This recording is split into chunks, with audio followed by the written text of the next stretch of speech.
in the Hood for me was a life-changing experience because it was the movie that when I was talking about going to film school to my friends in the neighborhood, it was the kind of film that we always said that we wanted to see that we never saw at the movies. It was really, really powerful on the page. I mean, I remember reading that script and crying when I finished it. It was the first movie that I read that I thought, oh my goodness, this is why I'm here. This is the reason I'm here. I thought only like people in the neighborhood would even care about Boyz in the Hood. I knew everybody on my street would love it. Hollywood, not so sure. There are projects that go far beyond the time that they spend in the theater or in DVD, which is what Boyz in the Hood is. It's a tutorial. It is a piece of material that creates better understanding of the Black community in South Central Los Angeles.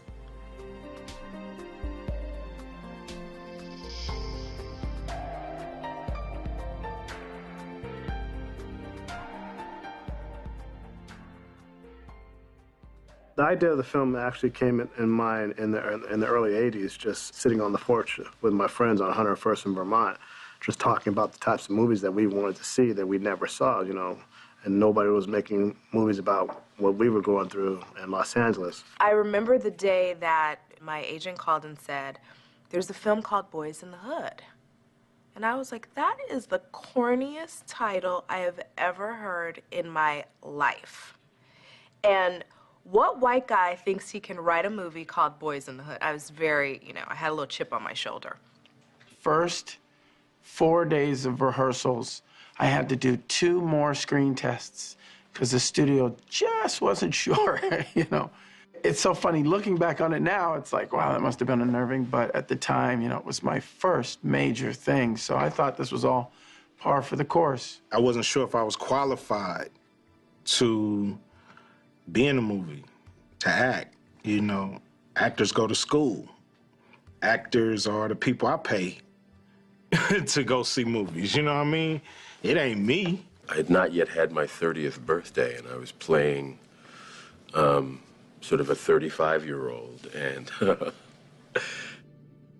I was just really sort of grateful to just have the job, you know? I had done a show for 5 years, and it was a fairly successful show. After the show was canceled for maybe a year and a half, I didn't work, I couldn't get an audition or anything. So for me, it was like the beginning of my career. You know, I hadn't really done anything, and, you know, I know Cuba had done a couple of TV shows, but I didn't know who he was. And, you know, I knew Fishburne from, you know, Pee Wee Herman's show, and I knew Ice Cube's music, but, you know, then our director is a guy that was about my age. So it's like, it was just one of those things where I'm glad that I didn't realize it was going to be as big as it was, because I probably would have been a lot more nervous. I felt privileged, and also a little bit of, do I belong? And once I said, okay, I do belong, okay, let's knock it out the park now.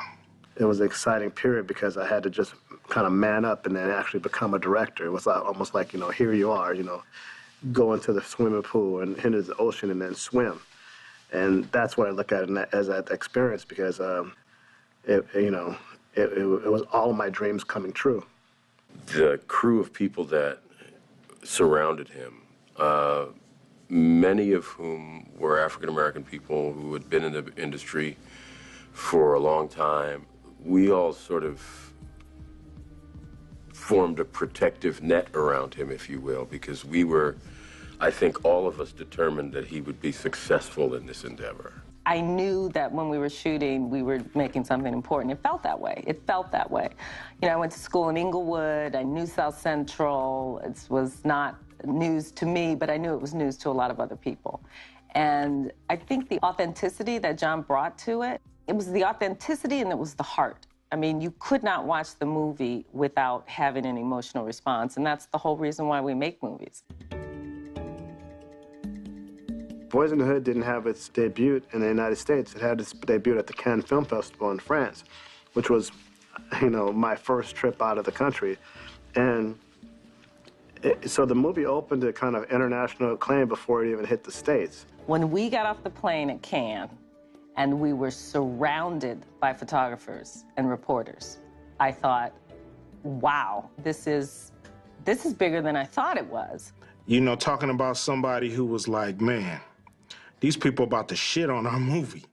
They're about to shit on it, because I know they don't care what's going on in South Central Los Angeles. You know, that was my thought, that the world just didn't care.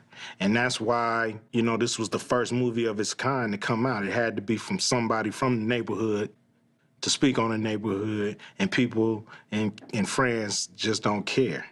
Damn, was I wrong. When the movie was done and everybody stood up and they did not stop clapping for 20 minutes. I mean, it was overwhelming because it was the international response, and that response was exactly as we had shown the movie in our backyard in South Central, and they got it like that. And that's how the American press got onto the film, because, you know, they were like, oh, well, the French know something that we don't, you know, let's see what's going on with this little movie. We started on that high note. We started at Cannes in the middle of, you know, the Palais, screening this movie. It was a very small movie about a very specific group, and the world responded. It was an eye-opening experience. It let me know that what I should be doing should be global, and not just for the hood, but for the world. I remember the first time I went to a private screening in Chicago. It wasn't even a private screening, it was a test screening.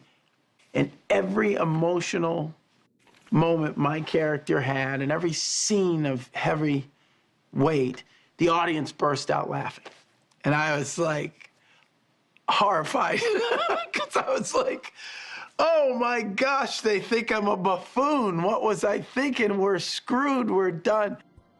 The movie was so true to life that in certain areas where this movie was a reality, they couldn't connect with the emotion on screen because it was their reality. So to them, you know, a defensive mechanism almost was to, you know, laugh and, you know, express themselves. And that's when I knew that the movie was more than just entertainment. When the movie came out, I walked out of the Baldwin Hills Theater. This guy comes out the theater with his girlfriend, and he's like, you know, hardcore gangster type dude, right? And he's with this girl, and she's just really talkative. She's just like mouthy, right? And she's on his arm, right? And they come up to me. You directed that movie? I said, yeah, I made the movie. Oh, she comes to see how people act here. She says, man, we love the movie. She's just like, we love the movie. We think it's the best movie ever made, everything this. The dude was looking at me, and he didn't say nothing. He didn't say nothing to me. But she looked up at him, and she said, he loved it too. He loved it too. He can't even say nothing right now because, you know, how he feels. You know what I mean? He's just like, and the dude just looked, he was looking off. He looked at me, and he just looked at me. He just shook his head. He just shook his head. Like, I told that dude's story, but he didn't even have any words to describe how he felt at the moment. That was really humbling, because here I am speaking to people that I grew up with that nobody really cares about. You know, they're just like fodder and nothing to most people in society. And here's a dude who's expressing in a nonverbal way that he really appreciated what we had done as filmmakers, you know, and telling a story that had never been told before.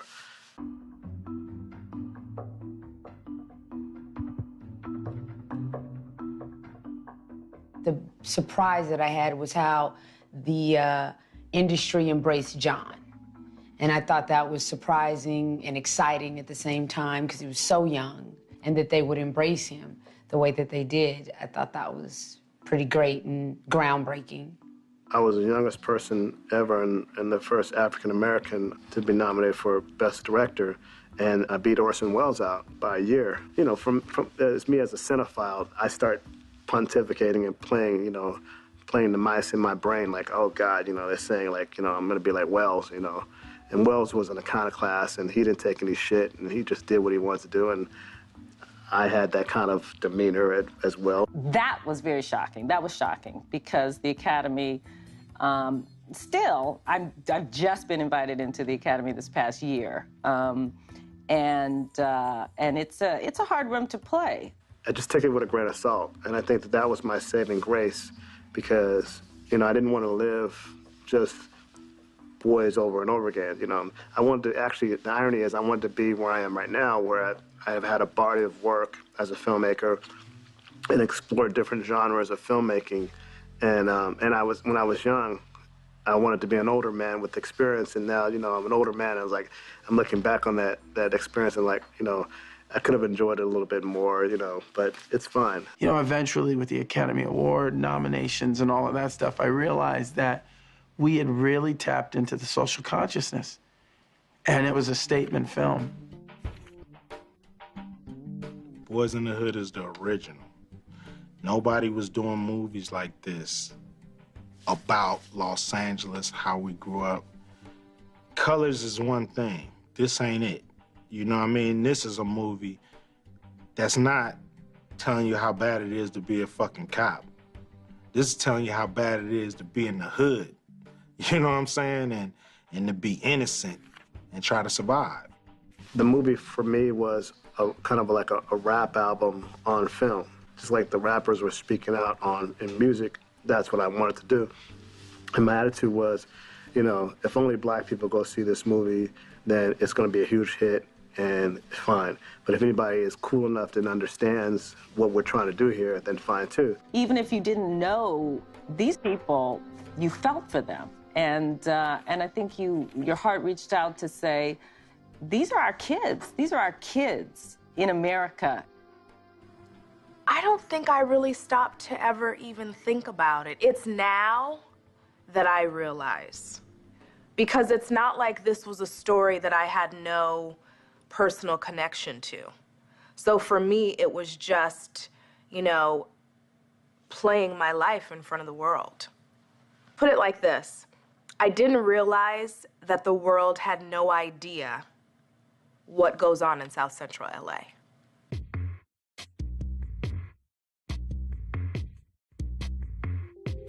The movie really captured the zeitgeist of what was going on in that time period in America with youth from all walks of life. And it's kind of a time capsule for that. It's like poetry. The more specific you are, the more universal it can become. And if you deal in generalities, people really can't put themselves in it. I lived in the hood.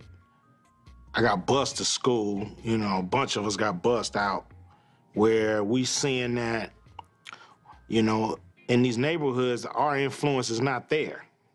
You see what I mean? Our influence is not in these neighborhoods that we was getting bused to. So we felt already that these are two different cultures that, you know, this side of the tracks don't want to hear about what's going on with that side of the tracks. But I had learned through the music that those barriers that I thought were there were breaking down. When they saw it on film and they saw the authenticity of the characters and the story, it was like, wow, now I really understand what these rappers are talking about, what urban culture is about. I did get a phone call from a woman in Milwaukee or somewhere in the middle of the country who was a white middle-aged housewife who had seen the movie. And I don't know how she tracked me down, but she tracked me down and she told me that she had no idea about South Central or what was going on. And it moved her so much that she just wanted to say thank you. Thank you for opening my eyes. It was somewhat their view into the inner city, their view into South Central without having to go to South Central and not realizing what was going on there. So I can understand that, and I felt that that was a definite fascination, you know, for a lot of people at that time. But I think what transcended just that initial intrigue was the fact that it was just a hell of a story. A lot of people, no matter what your color, could identify with living in a situation where you didn't have an education to get you out of, your circumstance. You didn't have public facilities to help you after school.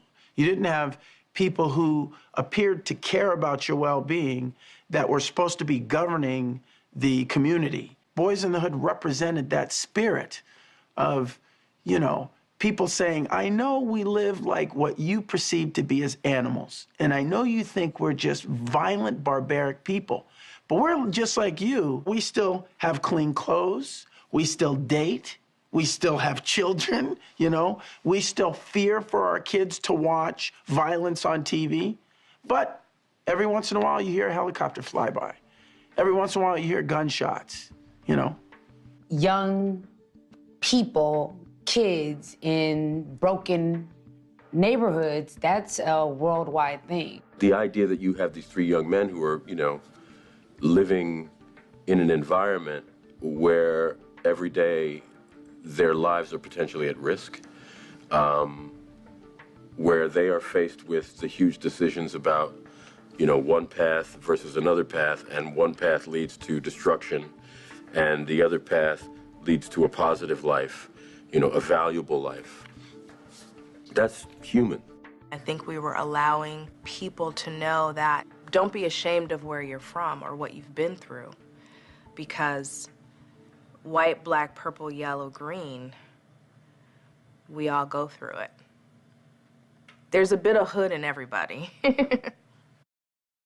When Boyz n the Hood came out, there was a movement afoot that was about African-American cinema and creating a black aesthetic in film. That was started mainly in my generation by Spike Lee, in terms of making films that were, you know, made by a black filmmaker, had a predominantly black cast, and had a very unique theme that was kind of Afrocentric. John came at the perfect time with a different perspective of something that we all want to know about. Everybody want to know what goes on in the neighborhood that makes one kid do the right thing, one kid do the wrong thing. He actually gave African-American people a voice and a presence in film. It just opened the doors for, you know, so many films after Boyz n the Hood. It changed Hollywood. It changed Hollywood because there were filmmakers and films that would never, I totally believe this, would never have been made if Boyz n the Hood hadn't been made well and hadn't been received well. Here you have kind of like a Cinderella story for about 6 actors and a director. The majority of that cast now, we know them, you know, on a full name basis. John was extra courageous and not really going after the biggest names he could find, but going after people he envisioned in the role. I was, you know, a girl from the hood who loved it, took some acting classes, got lucky, and, you know, and was blessed with a talent. I didn't go to Yale. My mother couldn't afford Yale. That just wasn't realistic for me. What that film did do for, you know, people of color, black actors and actresses, it made Hollywood take notice that there's some real talent out there that, you know, is just untapped. I had meetings with, you know, just so many major players in Hollywood, and all of them started the conversations with, I'd never seen anything that had affected me so much as that movie. And it wasn't specific with my performance, it was the movie as a whole. There's nothing more satisfying than giving people an opportunity, having them step up to the plate and deliver, and then having other people chasing you. John Singleton was totally conscious of that.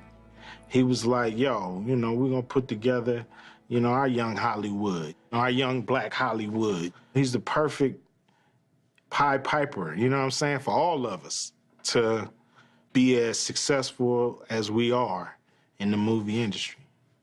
The movie could be about 3 guys from Warsaw. It could be about 3 guys from Egypt. It could be about 3 guys from some small village in, you know, Bolivia. I mean, it has a universal story and universal themes. It's mainly a coming-of-age movie. You know, it's a coming-of-consciousness movie. It's a teenage story, in a way. It's about choosing your life. And that's some powerful stuff, choosing your life. Which path you're going to take. Even if that is not your particular story, when you see another kid going through it and you even have even a little bit of similarity in your life, it just kind of pulls on your heartstrings. What really gets to me more is when teachers, professors, people who are here to teach people about culture and teach people about each other, use the film as a movie of study. It's taught in colleges around the world. I teach it at USC, and my students, I always ask them, like, have you seen, who's seen Boyz in the Hood? And maybe a third of the class, maybe less. And then I give them a script and I have them watch the movie, and you can see it in their faces. They're excited. To me, that's about as good of a compliment you can get from a movie, that it taught me something I didn't know. I think it inspires people to talk about what's important to them, their own hood, their own relationships, and their own choices.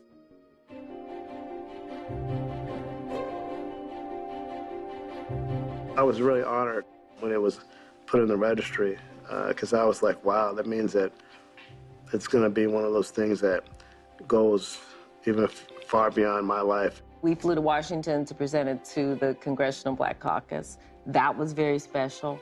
To have lawmakers watching the movie, that's the stuff of dreams. I mean, that means you're doing something really, really well. The notion that, the film is being recognized as a piece that has cultural significance in our time is fitting and I think right. I think it would be an injustice to ignore a movie that had changed the way people had viewed a society when it was first premiered, and now is still so relevant. It's actually even better than having won an Academy Award, probably, in the long run. My name is Nia. It means purpose. My father named me, and I think one of the things we all try to do in this life is figure out what our purpose is. Very early on in my career, that was sort of my thing. Find your purpose, stick to it, make sure you set high standards for yourself, and make it matter. Make everything that you do matter. And so being a part of something that I know is going to be around for a long, long time means I guess I found my purpose. Sometime, maybe a year or so after Boyz in the Hood had come out, a young man approached me. He must have been about 16 years old, and he was very, very overwhelmed to be sort of in my presence, if you will. And he had this look of bewilderment on his face. There was something that he needed from me, or that he wanted to express, that he really couldn't articulate very well. I was overwhelmed by this outpouring of emotion that this kid had, but he couldn't really articulate what it was he was feeling. Basically, with this role, you've become the father to a generation.